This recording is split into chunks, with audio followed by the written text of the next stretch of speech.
ये कहानी है एक फ्यूचरिस्टिक रोबोट रोजम यूनिट 7134 की। यूनिवर्सल डायनामिक्स एक एडवांस्ड रोबोट बनाने वाली कंपनी है। इनका एक प्लेन 6 रोबोट्स को लेके जा रहा है, लेकिन तूफान आ जाता है एंड प्लेन क्रैश कर जाता है। ये रोबोट्स एक आइलैंड पे गिरते हैं जहां कई जानवर रहते हैं। क्रैश में सिर्फ एक ही रोबोट बच पाता है, रोजम यूनिट 7134, बाकी डिस्ट्रॉय हो जाता है। रोजम रोबोट को कुछ जानवर एक्सीडेंटली एक्टिवेट कर देते हैं उसका बटन दबा के। रोजम एक्टिवेट होके कहता है, हेलो, थैंक यू मुझे खरीदने के लिए। मुझे जो भी टास्क दिया जाता है वो मैं कंप्लीट करती हूँ, बस मुझे बताओ क्या करना है। रोजम को देख के सारे जानवर उससे डर के भाग जाते हैं। रोजम कई एनिमल्स के पास जाके पूछती है, क्या आपने मुझे खरीदा है? मैं आपकी क्या मदद कर सकती हूँ? लेकिन सारे जानवर उस पे कुछ फेंक के या उसे मार के भाग जाते हैं। रोजम जानवरों की लैंग्वेज नहीं समझ पा रही क्योंकि वो उसके डेटाबेस में नहीं है, इसलिए वो अपना लर्निंग मोड ऑन करती है और जंगल में कई दिनों तक बैठी रहती है जानवरों की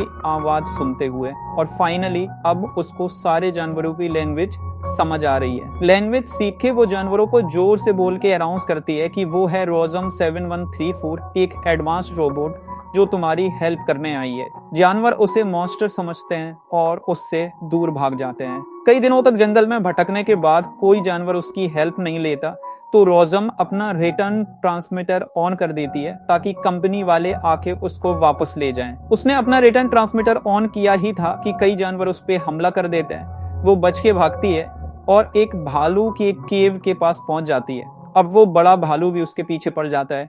रोजम भागते भागते एक गूस के घोंसले पर गिर जाती है, जिससे घोंसले के अंदर मदर गूस मर जाती है और एक अंडा बचता है। रोजम उस अंडे को बचा लेती है और अपने पास रख लेती है। रोजम के पास अंडा एक फॉक्स देख लेता है और उसे छीनने की कोशिश में लग जाता है। फॉक्स उस अंडे को खाना चाहता है। रोजम और फॉक्स एक दूसरे के पीछे कई देर तक पड़े रहते हैं, लेकिन फाइनली रोजम उस अंडे को बचा लेती है। अंडा टूटता है और अंदर से एक बेबी गूस निकलता है और रोजम को देखता है। बेबी गूस के अंडे से निकलते ही रोजम उससे कहती है, मेरी सर्विस कैसी लगी? 1 से 10 के बीच में रेटिंग दीजिए। और रोजम वापस अपना रिटर्न ट्रांसमीटर ऑन करने के लिए एक पहाड़ पर जाने लगती है। बेबी गूस उसके पीछे लग जाता है क्योंकि वो रोजम को ही अपनी माँ समझता है। रोजम आगे आगे चल रही है और बेबी गूस पीछे पीछे। रास्ते में रोजम को पिंक टेल नाम की एक एनिमल मिलती है जो रोजम से कहती है कि अब तुम ही बेबी गूस की माँ हो और इसकी केयर करना तुम्हारा टास्क है। ये सुनते ही रोजम कहती है कि हमें दिया हुआ टास्क हम जरूर कंप्लीट करते हैं। रोजम आगे पूछती है कि ये टास्क कैसे कंप्लीट होगा। पिंक टेल कहती है कि तुम्हें इसे खाना देना होगा, इसके अलावा स्विमिंग एंड फ्लाइंग सिखानी होगी। विंटर सीजन आ रहा है और विंटर सीजन से पहले इसको स्विमिंग और फ्लाइंग आनी चाहिए क्योंकि विंटर सीजन से पहले गूस उड़ के दूसरी जगह माइग्रेट करते हैं। अगर ये विंटर से पहले स्विमिंग और फ्लाइंग नहीं सीख पाया तो मर जाएगा। रोजम अजीब तरीकों से गूस को स्विमिंग और फ्लाइंग सिखाने का ट्राई कर रही है, जैसे उसे पानी में फेंक देती है या हवा में उछाल देती है। ये सब वो फॉक्स देख रहा है। धीरे धीरे वो फॉक्स भी रोजम और गूस का दोस्त बन जाता है। फॉक्स का नाम फिंक है। फिंक बहुत ही चतुर है क्योंकि वो फॉक्स है और वो बहुत सारे काम रोजम से अपना निकलवाता है, जैसे खाने की जुगाड़ करवाना या दूसरे जानवरों से सेफ्टी करवाना। फिंक बहुत ही क्लेवर है और वो क्लेवरनेस वाली चीजें रोजम को भी सिखाता है, जैसे जरूरत पड़े तो झूठ कैसे बोलना है, चोरी कैसे करनी है, सरवाइव कैसे करना है, एक्सेट्रा एक्सेट्रा। फिंक उसे ये भी बताता है कि गूस को कभी ना बताए कि उसी की वजह से उसके माँ की डेथ हुई थी। फिंक रोजम से कहता है कि बेबी गूस थोड़ा डिफेक्टिव है, उसके पंख छोटे हैं, हाइट कम है, तो शायद ये स्विमिंग एंड फ्लाइंग उतना जल्दी ना सीख पाए। हमें इसे सेफ रखने के लिए पहले एक घर बनाना होगा और फिर तीनों लकड़ी का एक बड़ा सा घर बनाने में लग जाते हैं। रोजम 7134 बहुत बड़ा नाम था और बेबी गूस इतना बड़ा नाम नहीं ले पा रहा था, तो फिर वो उसे रोज कह के बुलाने लगता है। घर फाइनली बन के कंप्लीट हो गया है। रोज बेबी गूस का नाम रखती है ब्राइट बिल और तीनों खुशी खुशी घर में रहने लगते हैं। कुछ महीने बीत गए हैं। अब ब्राइट बिल थोड़ा बड़ा हो चुका है। उसका आइलैंड पर कोई भी दोस्त नहीं है क्योंकि सारे जानवर उसे वियर्ड समझते हैं। ब्राइट बिल की हाइट और पंख दूसरे गूस के कंपेयर में छोटे हैं। ब्राइट बिल थोड़ी अजीब सी बातें करता है, थोड़े रोबोट्स वाले टर्म यूज करता है क्योंकि उसको रोबोट नहीं पाला है। रोज और फिंक ब्राइट बिल को स्विमिंग सिखाने का ट्राई कर रहे हैं, लेकिन ब्राइट बिल बहुत ही गंदा तैरता है। एक दिन ब्राइट बिल स्विमिंग सीख रहा है और स्विमिंग करते करते ब्राइट बिल दूसरे गूस के बीच में पहुंच जाता है। दूसरे गूस उसका मजाक उड़ाते हैं, कहते हैं इसको तो मॉन्स्टर ने पाला है, इसको स्विमिंग भी नहीं आती, और उसको बुली करते हुए पानी के अंदर ढकेल देते हैं। दूसरे गूस ये भी बताते हैं कि जिस रोबोट को वो अपनी माँ समझता है उसने ही तुम्हारी असली माँ को मार दिया था। ये सुन के ब्राइट बिल बहुत गुस्सा और दुखी हो जाता है। वो रोज से कहता है कि तुम्हारी वजह से ही मेरी माँ मारी गई थी, कोई भी मुझसे दोस्ती नहीं करता। तुमने पहले मुझे क्यों नहीं बताया कि तुम्हारी वजह से ही मेरी माँ मरी थी, तुम मेरी माँ नहीं हो। और ये सब कह के वो रोते हुए वहां से चला जाता है। रोज भी अब सैड हो जाती है और वहां से चली जाती है। वो एक ऊंचे पहाड़ पर पहुंचती है और बैठ जाती है। फिंक उसे ढूंढते हुए वहां पहुंचता है और कहता है कि विंटर आने वाली है और ब्राइट बिल को हमें जल्दी उड़ना और तैरना सिखाना होगा। दोनों ब्राइट बिल के पास पहुंचते हैं लेकिन वो गुस्से में बैठा है। रोज कहती है कि हमें तुम्हें उड़ना सिखाने दो, फिर तुम माइग्रेट करके चले जाना और मैं भी वापस फैक्ट्री चली जाऊंगी। रोज और फिंक ब्राइट बिल को फ्लाइंग सिखाने की कोशिश कर रहे हैं लेकिन वो अच्छे से नहीं उड़ पा रहा। फिर रोज और फिंक एक फ्लाइट इंस्ट्रक्टर को हायर करते हैं ब्राइट बिल को उड़ाना सिखाने के लिए। फ्लाइट इंस्ट्रक्टर एक फाल्कन है जिसका नाम है थंडरबोल्ट। उसके भी पंख छोटे हैं लेकिन वो बहुत तेज उड़ता है। थंडरबोल्ट ब्राइट बिल को अपनी स्टाइल में उड़ना सिखाता है, जैसे टर्न लेना, स्विंग करना, रोटेट करना, ये सब सिखाता है, जिससे ब्राइट बिल दूसरे गूस से भी बहुत तेज उड़ना सीख जाता है। एक बूढ़ा गूस जिसका नाम लॉन्ग नेक है, वो लीडर है एक गूस के झुंड का।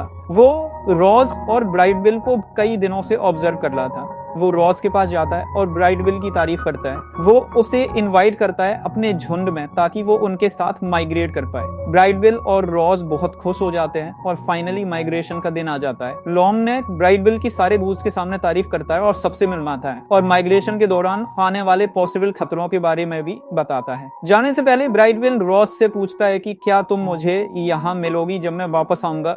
रोज मना कर देती है, कहती है कि मैं वापस रोबोट वाली फैक्ट्री में चली जाऊंगी। रोज ब्राइट बिल को उड़ने में फाइनली हेल्प करती है और सारे गूस उड़ जाते हैं माइग्रेशन के लिए। ब्राइट बिल के जाने के बाद कई दिनों तक रोज एक ही जगह बैठी रहती है जहां से ब्राइट बिल उड़ा था। फिंक रोज के पास आता है। अब दोनों को वापस अपनी अपनी जगह जाना है लेकिन फिंक कहता है कि जरूरी है कि क्या तुम्हें वापस जाना ही होगा। रोज कहती है कि उसकी प्रोग्रामिंग के हिसाब से उसे वापस जाना चाहिए। फिंक वहां से दुखी होके चला जाता है। रोज अपना रिटर्न ट्रांसमीटर ऑन करती है।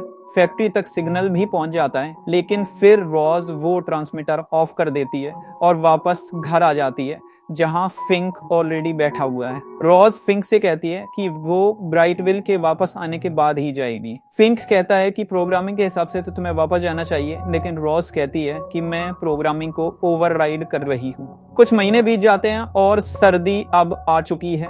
हर जगह बर्फ गिर रही है। आइलैंड पर बहुत से जानवर मर रहे हैं। रोज फिंक को पकड़कर दूसरे जानवरों को बचाने निकल पड़ती है और एक एक करके उन्हें बर्फ से निकालकर अपनी लकड़ी के घर में लाने लगती है जहां ठंड कम है, वॉन फायर जल रही है। और इस तरह वो दोनों आइलैंड के बहुत से जानवरों को बचाकर अपने घर में ले आते हैं। उसका घर जानवरों से भर जाता है। जानवरों की हेल्प करते करते अब रोज की बैटरी भी बहुत कम बची है। विंटर में धूप भी नहीं निकलती जिससे वो चार्ज भी नहीं हो पा रही है। घर पे अब बहुत अलग अलग जानवर भरे हुए हैं और सब आपस में लड़ रहे हैं, एक दूसरे को खा रहे हैं। रोज फिंक से कहती है कि इनको शांत करो। फिंक चिल्ला के सबको शांत करता है और फिर कहता है कि हमें एक साथ रहना होगा, नहीं तो सब मारे जाएंगे। अगर हम एक साथ रहेंगे तो सरवाइव कर पाएंगे और अगला स्प्रिंग सीजन देख पाएंगे। वो रोज के बारे में सब जानवरों को बताता है, कहता है कि तुम सब उसको मॉन्स्टर समझते थे लेकिन उसने ब्राइट बिल को पाला, उसको उड़ना सिखाया, तुम सबको सर्दी से बचाया। अब हमें एक साथ रह के सरवाइव करना होगा। घर में एक बड़ा सा भालू भी है। वो कहता है कि हम सब आज से मिलकर एक साथ रहेंगे और फिर सारे जानवर सो जाते हैं। रोज भी लो बैटरी की वजह से स्विच ऑफ हो जाती है। उधर माइग्रेशन करते हुए लॉन्ग नेक का झुंड एक रोबोट फैक्ट्री के अंदर फंस जाता है। रोबोट्स गूस पर गोलियां चलाने लगते हैं। लॉन्ग नेक ब्राइट बिल को चार्ज देता है सबको रास्ता दिखाने के लिए और खुद शहीद हो जाता है। ब्राइट बिल सभी गूस को बचाकर वहां से निकल जाता है। अब सर्दियां बीत रही हैं और स्प्रिंग सीजन वापस आ गया है। सारे जानवर आइलैंड पर वापस रहने लगे हैं। रोज भी अब स्विच ऑन हो चुकी है। ब्राइट बिल और उसका झुंड भी माइग्रेशन से वापस आ चुके हैं। अब ब्राइट बिल बहुत फेमस हो गया है और सभी गूस उसके दोस्त हैं। रोज जंगल में घूम रही है, ब्राइट बिल से मिलने का वेट कर रही है। ब्राइट बिल भी बहुत एक्साइटेड है रोज से मिलने के लिए क्योंकि वो अभी अभी ही माइग्रेशन करके वापस आइलैंड पर आया है। लेकिन तभी कंपनी का एक शिप आ जाता है रोज को वापस ले जाने के लिए। शिप से एक दूसरा रोबोट निकलता है जो रोज से कहता है कि तुम बहुत ही स्पेशल हो, तुम्हारी प्रोग्रामिंग भी अब बहुत स्पेशल हो चुकी है, तुम बहुत कुछ सीख गई हो, सोचने लगी हो, इमोशंस महसूस करने लगी हो, तुम्हें कंपनी वाले एनालाइज करना चाहते हैं, इसलिए तुम्हें वापस चलना होगा। लेकिन फिंक आ जाता है। फिर रोज और फिंक दोनों वहां से भाग निकलते हैं। उनके पीछे बहुत बड़े बड़े रोबोट्स पड़ जाते हैं। जंगल में आग लगा दी जाती है। सारे जानवर रोज की हेल्प करने के लिए रोबोट से लड़ाई करने पहुंच जाते हैं। बहुत देर तक लड़ाई होती है। जानवर रोबोट्स को तोड़ देते हैं, लेकिन रोज पकड़ी जाती है। उसे एरोप्लेन से वापस ले जा रहे हैं। तभी ब्राइटविल और उसके गूस का झुंड प्लेन पर अटैक कर देता है, अंदर घुस जाते हैं, लेकिन उससे पहले ही रोज की पावर कट कर दी जाती है और वो अब स्विच ऑफ हो चुकी है। ब्राइटविल एरोप्लेन में उसके पास पहुंचता है, उसे ऑन करने की कोशिश करता है, लेकिन रोज स्विच ऑफ ही रहती है। ब्राइटविल कहता है कि तुमने मुझे बहुत अच्छे से नर्चर किया है, मुझे बहुत कुछ सिखाया है, मुझे पाला है, आई लव यू मॉम, और उसे हक करके बैठ जाता है। थोड़ी ही देर में रोज की लाइट्स जलती हैं, वो स्विच ऑन हो चुकी है। वो कहती है आई लव यू टू। फिर रोज और ब्राइटविल एरोप्लेन से बचकर भाग जाते हैं। पूरे आइलैंड पर अब आग लग चुकी है और सारे पेड़ जल रहे हैं, लेकिन फिर जानवर मिलकर नदी का फ्लो बदल देते हैं और नदी के पानी से आग बुझ जाती है। रोज, फिंक, ब्राइटविल और सारे जानवर आइलैंड पर बैठे हैं। रोज कहती है कि मुझे वापस जाना होगा, नहीं तो कंपनी के लोग आते रहेंगे और हम पे अटैक करते रहेंगे। सभी जानवर उसे रुकने को कहते हैं, लेकिन रोज मना कर देती है और सबको कन्विंस कर लेती है। सभी जानवर दुखी हैं क्योंकि अब रोज जाने वाली है। सब रोज को हक करते हैं। रोज कहती है कि मैं यहाँ पर वापस आती रहूंगी मौका देख के। रोज रिटर्न ट्रांसमीटर ऑन करती है। फिर कंपनी का प्लेन आता है और उसे ले जाता है। अब हर सर्दी में सारे जानवर रोज के बनाए हुए घर में रहते हैं एक साथ। रोज की कहानियां सारे जानवर अपने बच्चों को सुनाते हैं। माइग्रेट करते टाइम हर साल ब्राइटविल चुपके से रोबोट की फैक्ट्री में घुस जाता है और हर साल रोज से मिल के आता है।